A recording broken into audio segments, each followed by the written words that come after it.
नमस्ते। मैं शबनम, प्रवक्ता diet Sonbhadra DElEd fourth semester की ऑनलाइन कक्षा में आप सभी स्टूडेंट का स्वागत करती हूँ। हमारा आज का टॉपिक है पूर्ण विराम, अर्धविराम, प्रश्नवाचक तथा विस्मय सूचक चिन्हों को पहचानते हुए एवं विषय वस्तु को ग्रहण करते हुए पढ़ना।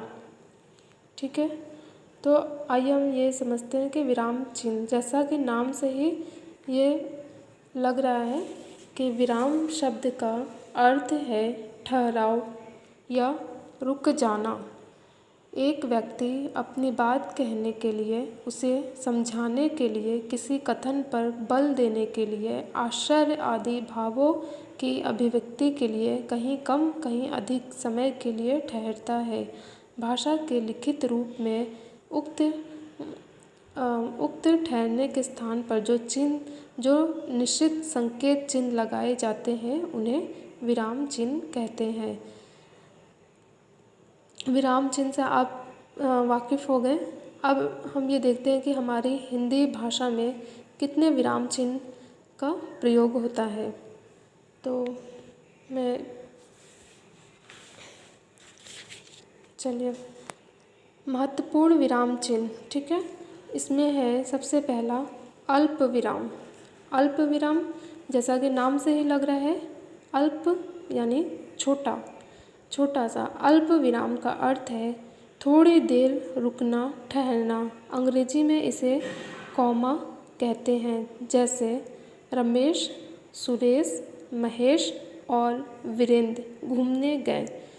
और दूसरा इसे कैसे प्रयोग करते हैं, जहाँ भावातिरेक के कारण शब्दों की पुनरावृत्ति होती है वहाँ अल्प विराम का प्रयोग होता है। जैसे सुनो, सुनो, ध्यान से सुनो, कोई गा रहा है।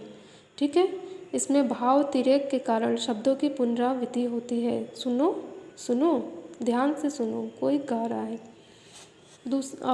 इसे और एक तरीके से प्रयोग कर सकते हैं, संबोधन के समय जिसे संबोधित किया जाता है उसके बाद अल्प विराम का प्रयोग होता है। जैसे वीरेंद्र, तुम यहीं ठहरो। अंकों को लिखते समय भी अल्प विराम का प्रयोग किया जाता है, जैसे 1, 2, 3, 4, 5। इसी तरह से हम 10 तक अगर लिखें तो उसमें अल्प विराम यानी कॉमा लगाते हुए आगे बढ़ते हैं। फिर आपका है दूसरा अर्धविराम। ठीक है, जहाँ पूर्ण विराम की अपेक्षा कम रुकना अपेक्षित हो वहाँ अर्धविराम का प्रयोग किया जाता है। जैसे डॉक्टर बसु MA PhD।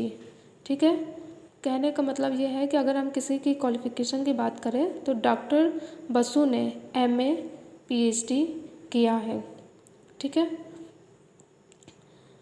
और दूसरा एक एग्जाम्पल है, उसने परीक्षा में पास होने के लिए अनेक उपाय किए, अर्धविराम, किंतु सभी निसफल सिद्ध हुए। तीसरा आपका है पूर्ण विराम। नाम से ही ये लग रहा है कि इसमें पूरी तरह से रुकना है। जैसे पूर्ण विराम का अर्थ है भली भांति ठहर जाना। ठीक है, अब कोई बात है, जैसे राम की पत्नी सीता है, ये बात कंप्लीट है, इसलिए यहाँ पर पूर्ण विराम लगा। फिर आपका चौथा पॉइंट है प्रश्नवाचक चिन्ह। प्रश्नवाचक, जैसा कि नाम से ही ये लग रहा है कि क्वेश्चन मार्क। ठीक, इसमें आपको मैं बताती हूँ। देखिए, प्रत्यक्ष रूप से पूछे गए प्रश्नवाचक वाक्यों में प्रश्न सूचक चिन्ह का प्रयोग होता है। जैसे तुम कब आए, क्वेश्चन मार्क। ठीक है, उसके बाद आपका है विस्मय सूचक चिन्ह। विस्मय सूचक चिन्ह में क्या होता है, जैसे हर्ष, घृणा, आश्चर्य आदि भावों को व्यक्त करने के लिए विस्मय आदि सूचक बोधक चिन्ह का प्रयोग किया जाता है। एक एग्जाम्पल, अरे, विस्मय आदि सूचक चिन्ह, वह रेल से कट गया। तो इसमें क्या है, आपको आश्चर्य भी हो रहा है और दुख भी हो रहा है।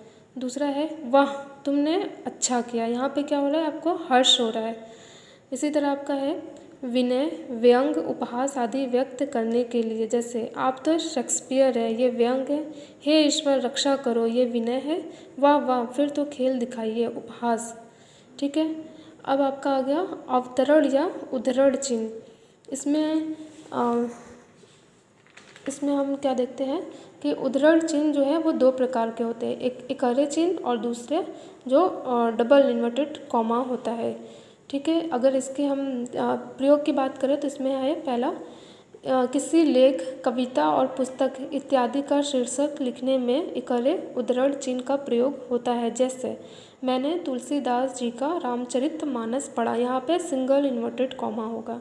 और दूसरा जो है उद्धरण के अंतर्गत कोई दूसरा उद्धरण होने पर इकारे उद्धरण का प्रयोग होता है। जैसे डॉक्टर वर्मा ने कहा, निराला जी की कविता वह तोड़ती पत्थर बड़ी मार्मिक है। ठीक है।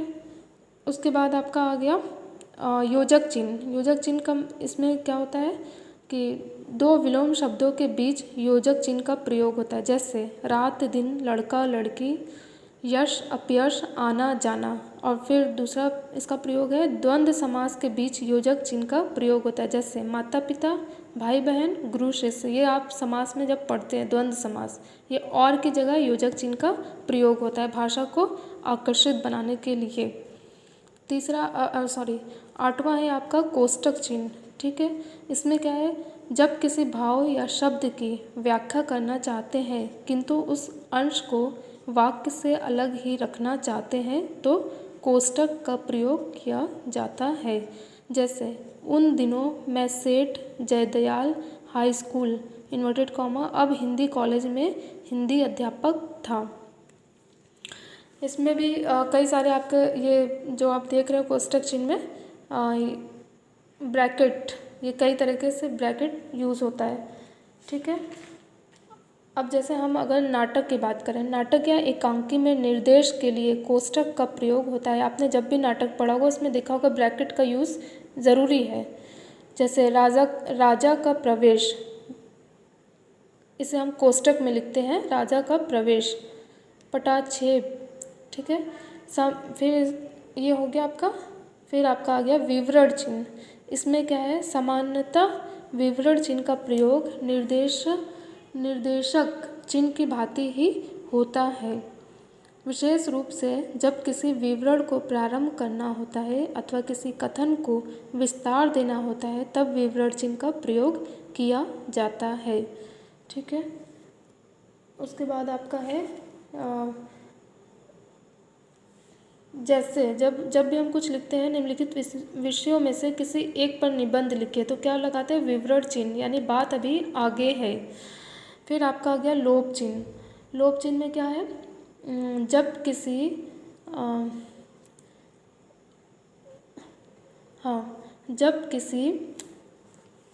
अवतरण का अंश उद्धरण न देकर कुछ अंश छोड़ दिया जाता है तब लोप सूचक चिन्ह का प्रयोग किया जाता है। जैसे नेताओं की व्रज लोप चिन्ह लगाते हुए से देश का हर नागरिक त्रस्त है। मेरा यदि वश होता तो मैं इन सब को, ठीक है, आगे हम इसका प्रयोग करते हैं। फिर जैसे एक और है, सच सरासर सच, आज देश का हर नेता लोप चिन्ह लगाते हुए है लिखकर हम पूर्ण विराम लगाते हैं। तो ये क्या है, ये किसी गद्य का एक अंश है जिसे हम पूरा ना लिखकर बस अपने पैराग्राफ का ऊपर का हिस्सा और नीचे का हिस्सा लिखते हैं, बीच में ये लोप चिन्ह लगाते हैं। ठीक है। फिर आपका आ गया त्रुटि चिन्ह या फिर विस्मरण चिन्ह।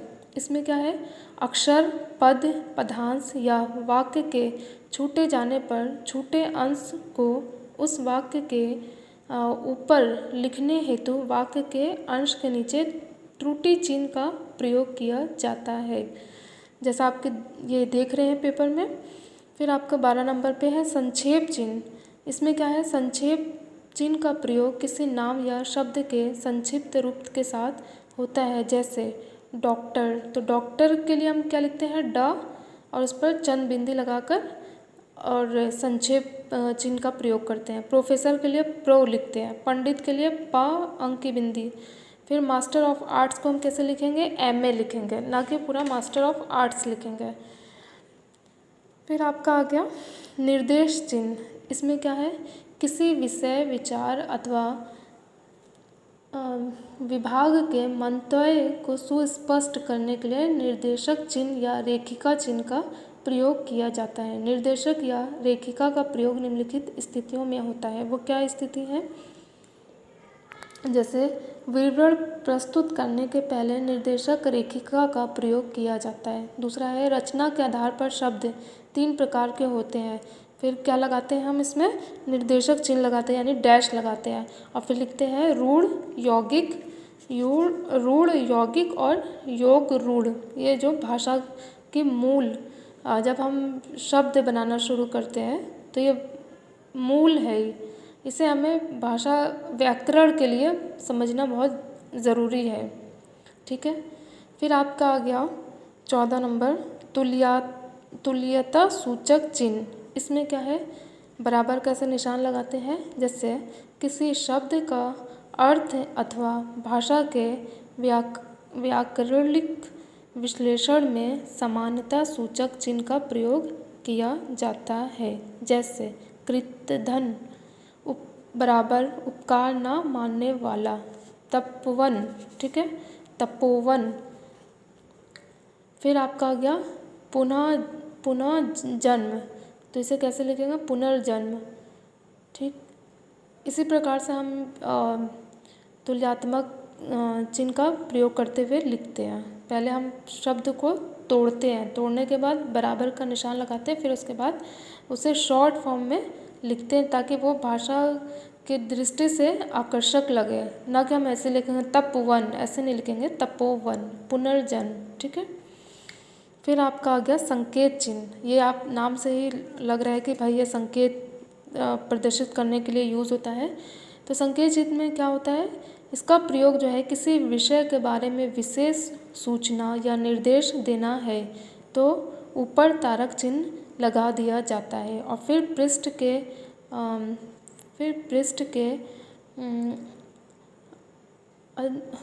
पृष्ठ के अध्याय में रेखा के नीचे तारक चिन्ह लगाकर उसका विवरण दिया जाता है, जिसे तारक चिन्ह कहा जाता है। जैसे आप तारक चिन्ह लगाएंगे, फिर लिखेंगे रामचरितमानस। दूसरा है हमारे देश में अत्यंत लोकप्रिय ग्रंथ है। फिर तीसरा, रामचरितमानस से हमारा तात्पर्य तुलसीदास विरचित रामकथा पर आधारित महाकाव्य से है, ठीक है। इसमें हम संकेत चिन्ह लगा देते हैं कि भाई हमारी बात अभी नीचे है और ये इम्पोर्टेंट है। फिर आपका आ गया समाप्ति सूचक चिन्ह।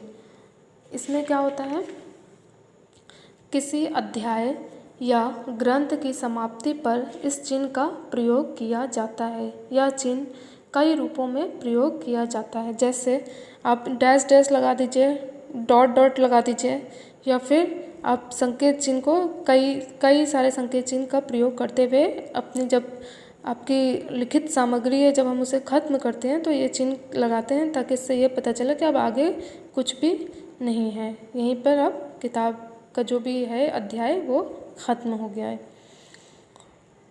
आज की क्लास में आपने महत्वपूर्ण विराम चिन्ह को भली भांति समझा होगा।